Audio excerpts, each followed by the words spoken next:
Unitarian Universalist Church in Eugene. What? Oh. My name is Joanna Alexander. I use the pronouns she and her, and I'm this morning's worship associate. If today is your first time with us, we'd love to get to know you. Right after service, you're invited to our welcoming room, which is located at the south entrance. I hear myself echoing, it's weird. Okay, and if you're online, the link to our visitor form is being dropped into chat now.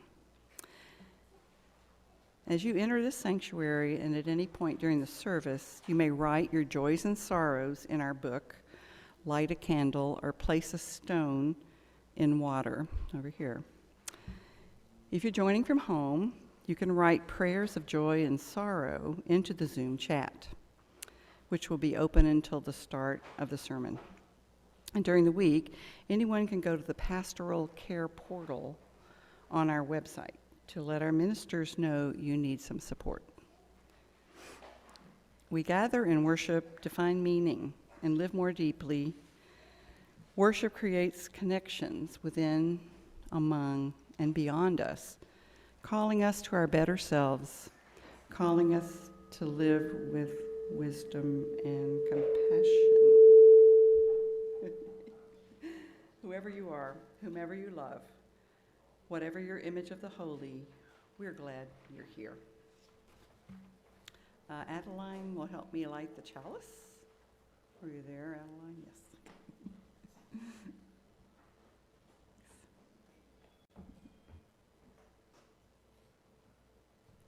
We light this chalice, symbol of our Unitarian Universalist faith, with words from the UU Minister Emerita, the Reverend Marjorie Sims Montgomery.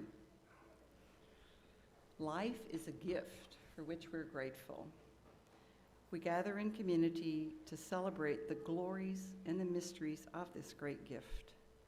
And now let's say together the words of our mission, which affirm our shared purpose. Empowered by love, we transform ourselves and serve our world. Good morning, everyone. Good Sunday morning, everyone. My name is Jen Youngsun Rue, and I use the pronouns she and her.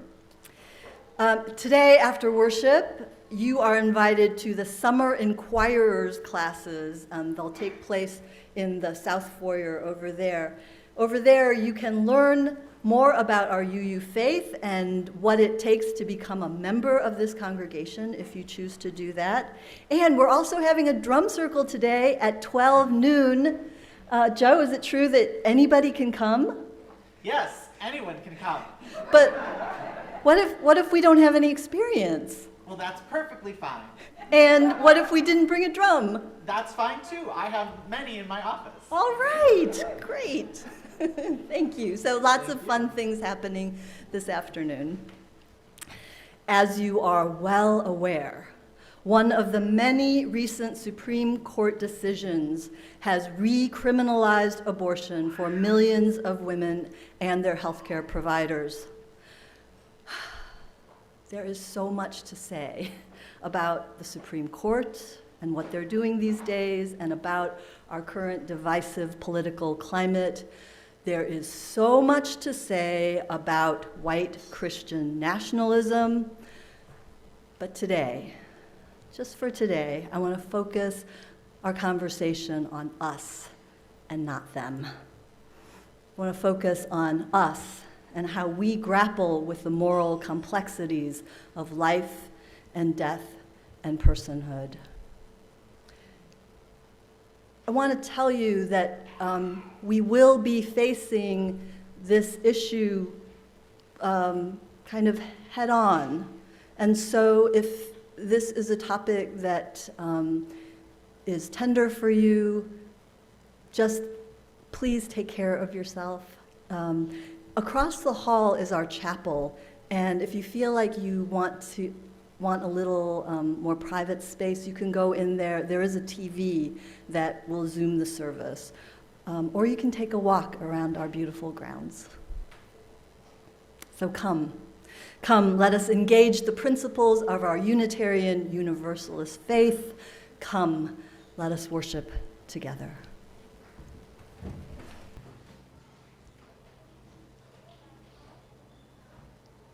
When we gather as a whole body, the whole community, we invite your whole selves to come, bringing all of your joys, all of your sorrows. And today I want to offer 3 elements: water, stones, and flowers. The water that I pour out today is for gratitude, for the celebrations of birthdays and anniversaries, for the joy-filled experiences of nature, for the simple peace of a cup of tea on the back porch.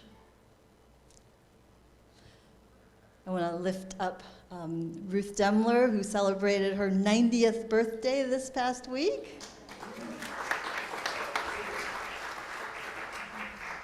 And I bet you that somebody else had a birthday last week or will have a birthday sometime in July, yes?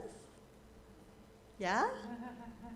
Happy birthday, wonderful. This is for you, blessings.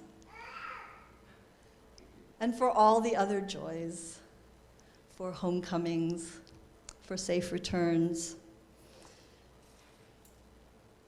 And the stones are for the sorrows that we carry and that we bring to the altar of life.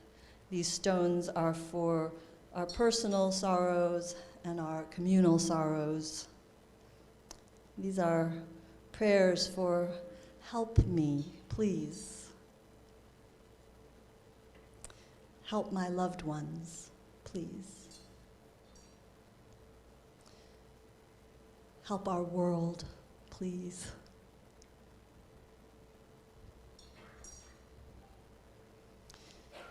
Help those with stopped up ears and closed hearts so that they may finally heed the cries of the hungry and the hopeless.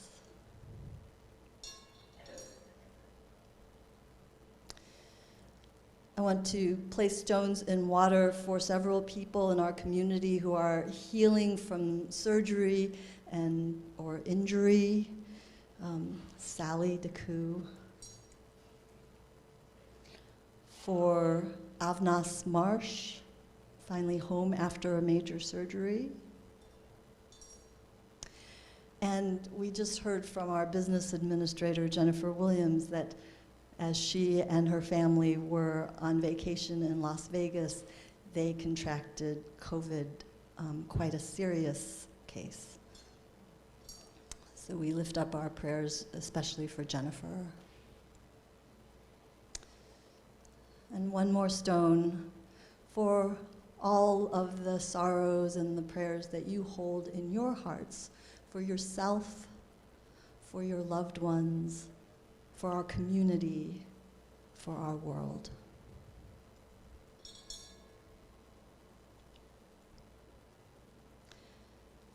And finally, these beautiful blossoms, which I picked this morning out of our garden. I lay these blossoms on the surface of the water for those who have experienced abortion.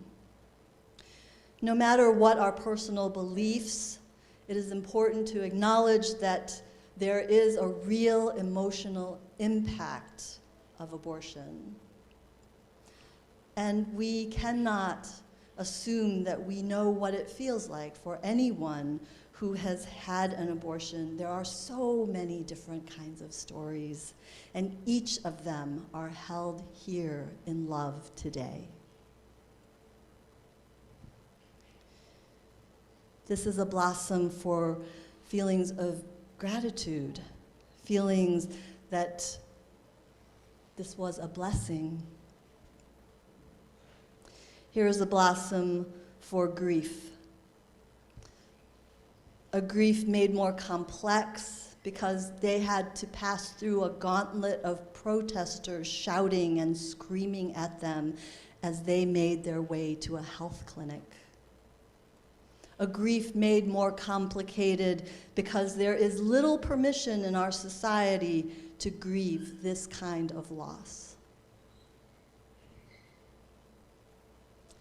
This blossom for sadness and the real experience of loss, even when this was a decision made with a conscious choice. Here is a beautiful blossom for the heartbreak of a family who has learned that the developing fetus will not make it to full term.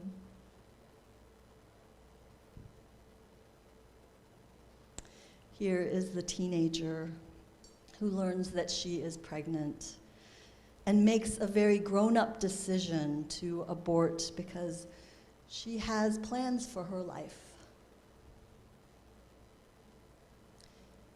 Here is the couple who already has 3 children at home and decides that that is a full family.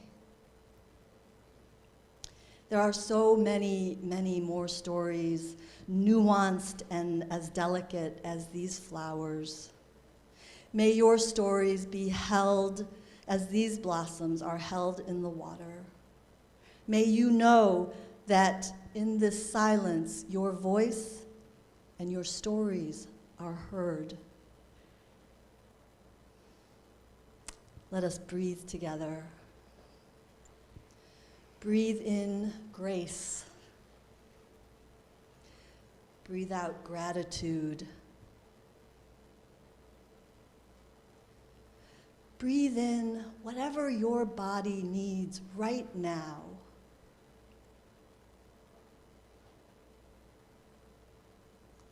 Breathe out what is not helpful to your body. Breathe in whatever your spirit needs, whatever your heart needs.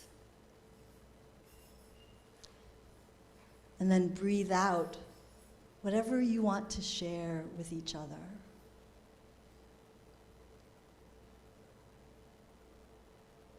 Breathe in, breathe out. May all beings be happy. May all beings be well. May all beings be at peace. Amen, and blessed be. Let's sing together again. Number 108, My Life Flows On in Endless Song.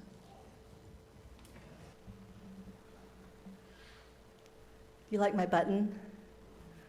It says, Trust Women. Our dean made them. She made them for all of us, but she says the only stipulation is that if you take one, you must wear it. Don't take it and then put it in your drawer somewhere. Last Sunday, Eli and Rhiannon and their friends led us in a pro-choice march from the church through the Jefferson West neighborhood to the public library.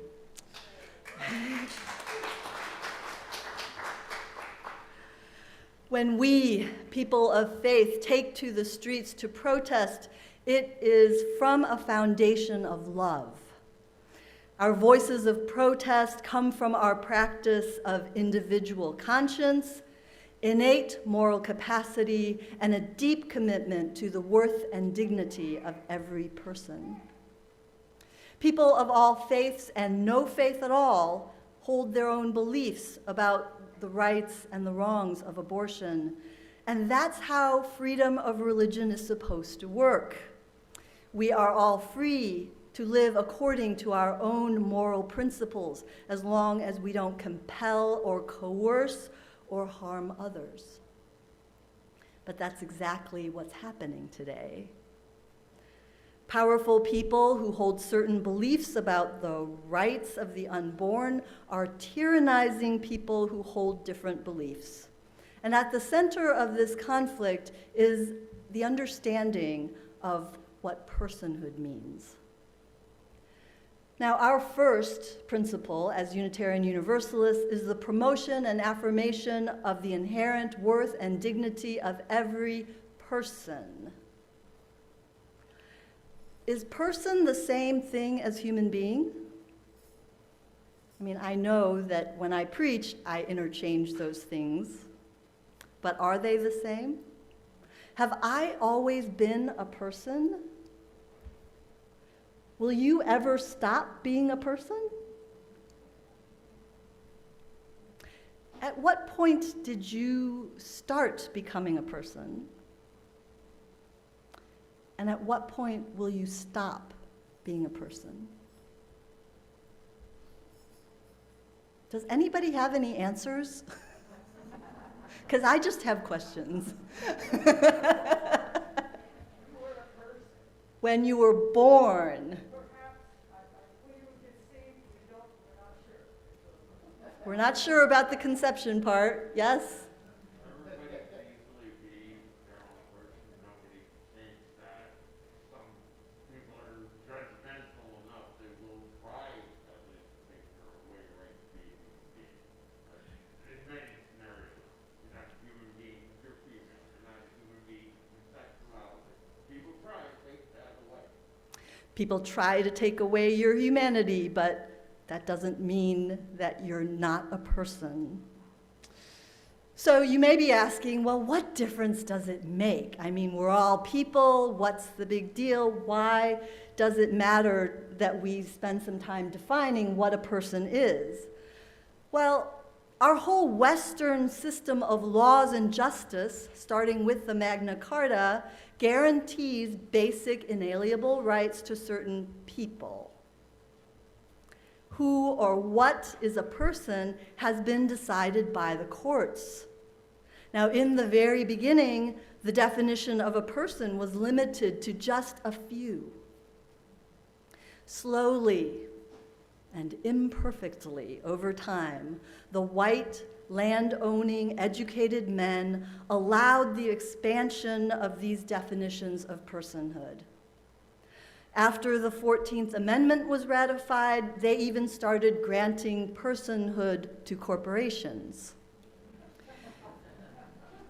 Hobby Lobby, right? Citizens United. As we move further into the age of artificial intelligence and reproductive technology, the definition of personhood is going to keep evolving and changing, I'm sure.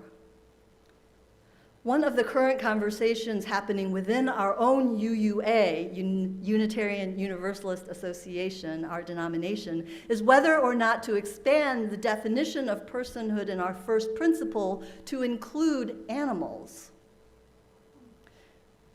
Whomever or whatever is deemed to be a person, they can claim the right to life, liberty, and the pursuit of happiness. They can also claim legal and moral protections, most significantly against lethal violence, against being killed or destroyed. So many would agree that there is no way that you can deny that abortion is a form of killing because it ends a life. What does Unitarian Universalism say about killing? Well, Unitarian Universalists come from the Judeo-Christian tradition, and even though thou shalt not kill is one of the 10 commandments, there is an awful lot of killing in the Hebrew and Christian Bibles, right? Not to mention the official church's horrific history of executing infidels, heretics, we are heretics, women, indigenous peoples, etc., etc., etc. Unitarian Universalists have never been a peace church, like the Quakers or the Mennonites or the Church of the Brethren. Now, individual UUs will identify as strict pacifists and vegans, and some would literally never hurt a fly, right? But as a whole, we have taken the more pragmatic approach to killing, and most religions have done the same. Islam's founder and main prophet, Muhammad, started out as a pacifist and then later grew to understand that war was a part of God's will. Buddhists take the 5 precepts as lay practitioners, and the first precept is no killing. And yet, the various sects in Buddhism have different understandings of this first precept. From the Mahayana tradition, it is possible to kill if the killer is motivated solely by compassion and then if there is a benefit to the common good. So a very famous example of this comes from one of the sacred texts, and it goes like this. Once upon a time, there was a large ship full of 500 merchants who set sail on the high seas. Among them was a doer of evil deeds, a robber well trained in the art of weaponry who had come on board this very ship to attack them and steal all their bounty. Now also on board was the captain, Captain Great Compassion. And as Captain Great Compassion slept, he had a dream in which the deities had visited and said, and warned him that on this ship was a robber planning to kill all 500 merchants and take all their possessions. And when Captain Great Compassion awoke, he thought, there is no means for me to prevent this robber from slaying all the merchants. The only thing I can do is to kill this person myself. Sometimes it is necessary to kill living beings. We strive to do it with awareness and compassion. In the strictest sense, abortion does kill a living entity. And that entity is human in a biological sense. But is that entity a person? Is that entity a person that can claim the right to be protected from lethal violence? Is a zygote a person? Is an embryo a person? A fetus? A newborn? Medical advances in vitro fertilization and stem cell research push us to re-examine these questions in every generation. IVF therapies have helped countless couples have the families that they dreamed of. And there is no doubt that stem cell therapy has incredible potential for curing chronic diseases and debilitating conditions like Parkinson's and spinal cord injuries. In the course of these processes, embryos, which are just days old, are used and destroyed. For years, the question of personhood was a question of viability. Is this fetus viable outside the womb, separated from its mother? But advances in neonatal care now allow for viability at 21 weeks. That's how old little Curtis was when his mother went into premature labor. He spent the next 275 days in the University of Alabama NICU, the neonatal intensive care unit. This month, Curtis celebrates his 2nd birthday. What is a person? When is a person? When the heart starts beating? When the brain and nervous system are fully developed? when it is separate from the mother? Can a pregnant woman use the HOV lane in Texas?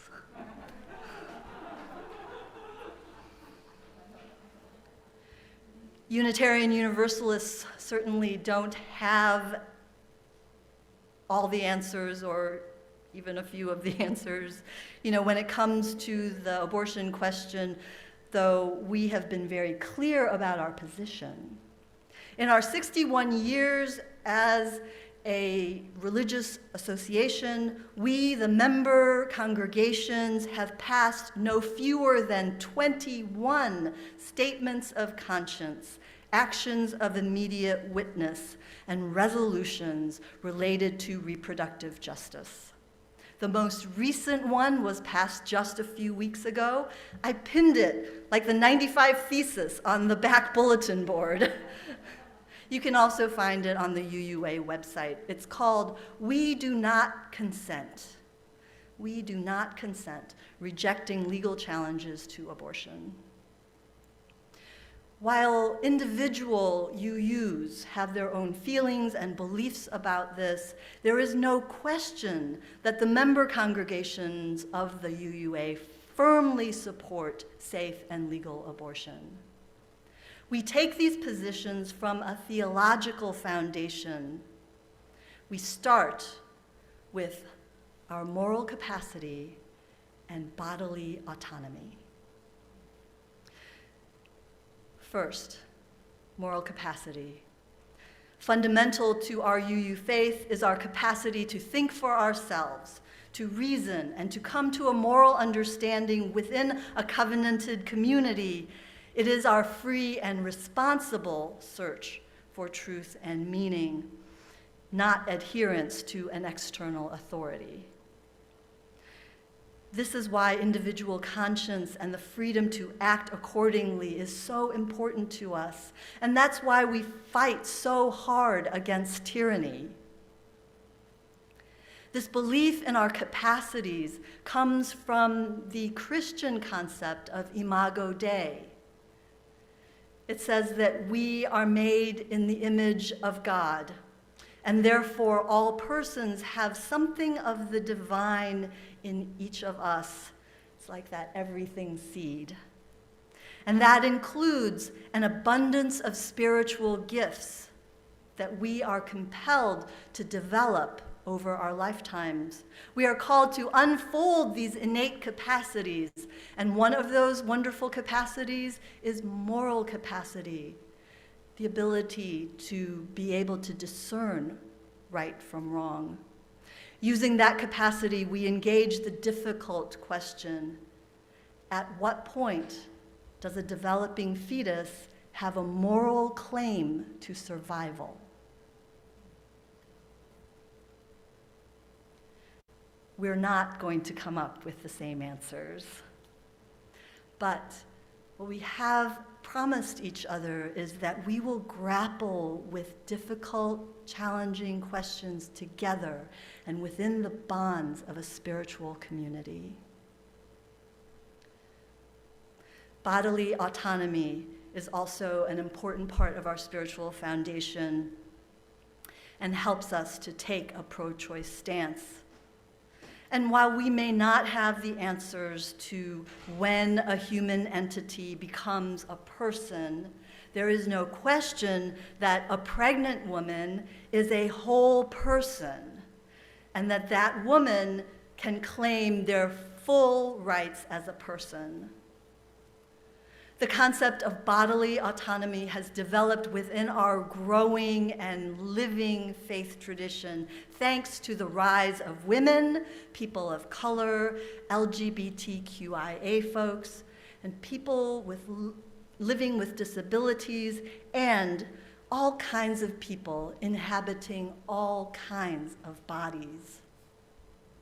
Bodily autonomy is not simply about sexual choices and reproductive choices. It's about a person's whole self, their dreams and their desires to unfold all of their divine capacities.